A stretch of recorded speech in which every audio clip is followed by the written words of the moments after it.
Hey guys, this is Val from valkayink, and welcome to the 12 Days of Anime. And for these 12 Days of Anime, I'm talking about my favorite anime, and I wanted to start things off with one of my personal favorites. I finished this series this year, Shouwa, Genroku, Rakugo, Shinjuu. This show is so amazing. I love it, I gush about it. Well, not really gush about it. This is the first time I really get to sit down and talk about it, and that's why the 12 Days of Anime are so gosh darn fun. For those who don't know, this is a josei manga, which is a manga aimed towards older women, and this is a manga about Rakugo. Rakugo is the traditional Japanese art of storytelling. It is a very renowned and a very old tradition. There are certain stories that Rakugo artists have to memorize in order to be recognized as artists. I will actually put a link in the description below if you guys are interested in more Rakugo. Anyway, I've always been fascinated by Rakugo. I love storytelling across the world, and it was just so surprising that a manga and an anime series came out for it. So back when the first season aired, I hopped into it just out of pure curiosity, really, and I was blown away.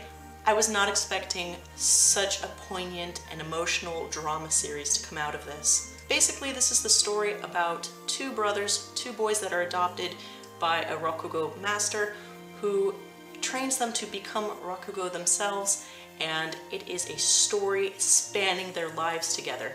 The way the series starts, there is an old Rakugo, he is the 8th generation, and he is famous in modern day Japan. And in ex-Yakuza, a younger man comes into the scene.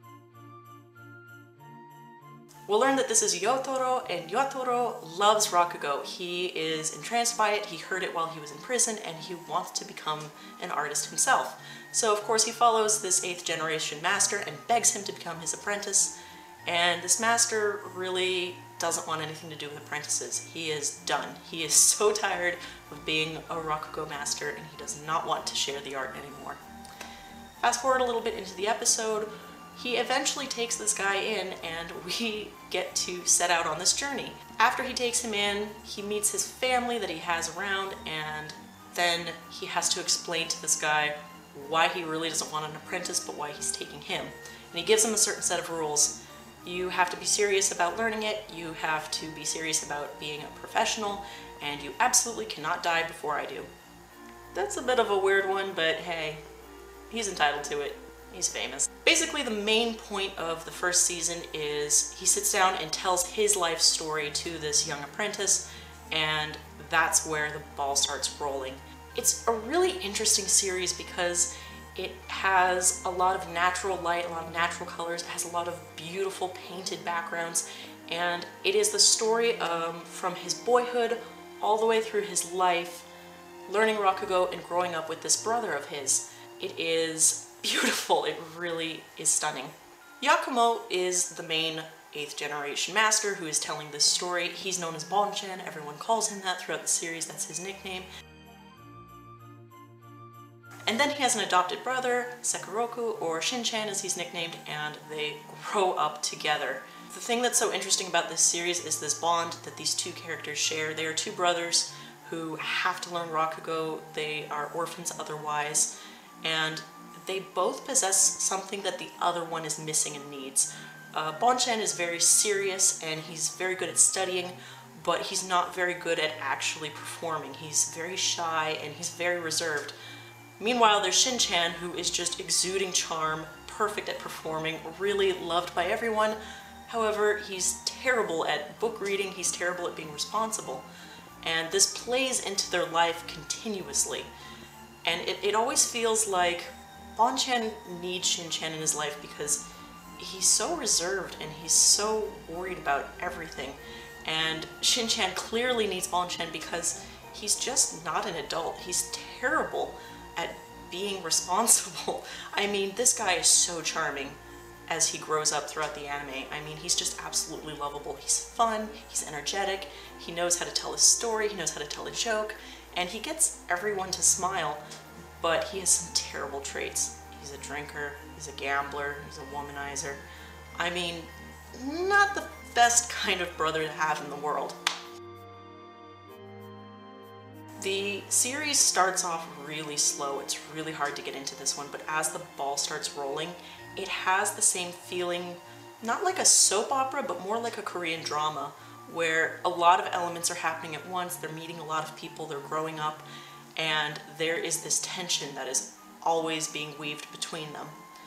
This tension really comes to a breaking point when a third character comes in.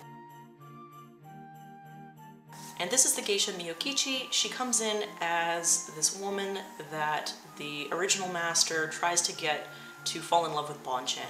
He thinks that Bonchen needs to open up and that having love in his life will really do that. He's not very good with women, and things kind of start colliding for him. He's under a lot of pressure.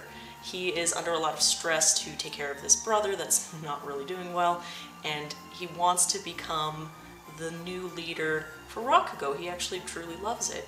This is one of the best series that I can point to and say, this is a love triangle done right, because things become so complicated between Bonchen, Shinchan, and Mio, because, you know, there's a lot of difficulty. They all really love each other, but they all kind of keep hurting each other. And it's heartbreaking to watch, but it's also fascinating. It's one of those things where you're watching a situation where these people love each other, and yet they keep hurting each other. So it comes to a head where Bonchen needs to make a choice in his life if he's going to continue with the people he loves or continue with Rakugo, and ultimately he chooses Rakugo and loses them in the process. When he finally returns to them later in the series, it's heartbreaking, and I don't want to spoil it, I don't want to give it away, but the ending to the first season is one of the most beautiful and heartbreaking I've ever seen. I was one of those people that said I will not cry at this anime, but I was bawling. It was great. What I finished this year was actually the second season, and the second season is the aftermath. It is what happened after all of the events finish up in the first season, and now he's left over with the pieces. So it's more like he's still haunted by his brother, he's still haunted by this relationship gone wrong, and he never forgives himself for losing them. But he's still revered as this amazing Rakugo artist. So it really plays into that, and it really completes that arc of the story. The thing that is so amazingly beautiful in this series is the Rakugo itself. There are full-fledged stories that are told in this, and they are beautiful and so well done, you guys. So the voice actor that does Bonchen is Akira Ishida, and his performance is stunning. This is a voice actor that not only had to play a character through many different phases of his life, from childhood to adulthood to an old man, he also had to play a character that was himself a voice actor. In Rakugo, you tell a story and you have to play all of the parts in the story.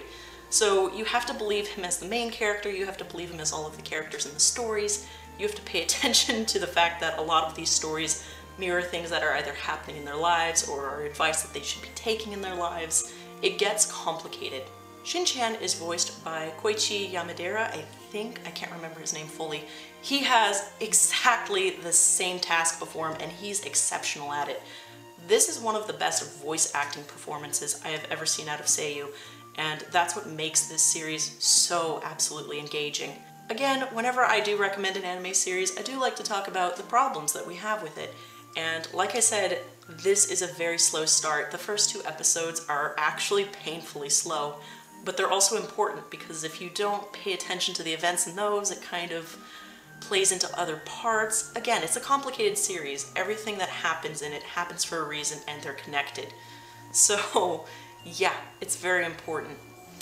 The other thing that is so interesting about this series is the whole first season is this story being told about his past. And the second season, towards the end, you realize there may have been some changes done in that first season by that storyteller that are very different from what reality is, and it changes some things very, very drastically. It's heartbreaking, it's beautiful, it's a great slice of Japanese history, because if you go through the series, you are seeing Japan as it's going through World War II, you're seeing Japan after the effects of World War II. there was a time where Rakugo seemed like it was dying in Japan and it would never come back fully. It was difficult for them to make money, so you're sitting there watching these characters struggle with an art they love, and it's too relatable. Sometimes you're just like, ah! But really, it's so wonderful. The other point I want to make is that I watched this series, I watched it subbed, that's generally how I prefer my anime, and unfortunately I don't know if we'll ever see a dub out of this. There is so much dialogue in one episode alone, it feels like you're watching 24 episodes in the span of 13. It's ridiculous. And I know that a lot of times things don't get dubbed unless they are at least easy to do, or at least loved enough to do. And so I don't know if it got enough recognition. And I would love to see a dub of this. I believe everything deserves a dub. I believe that the voice actors all over the world are capable of performing the same way that Akira and Kouichi did, because this is a beautiful series, and I think it shows a light in Japan to something historic and traditional that we can all appreciate as anime fans and as fans of stories. So I just really wanted to talk about this one. It's one of my absolute favorites.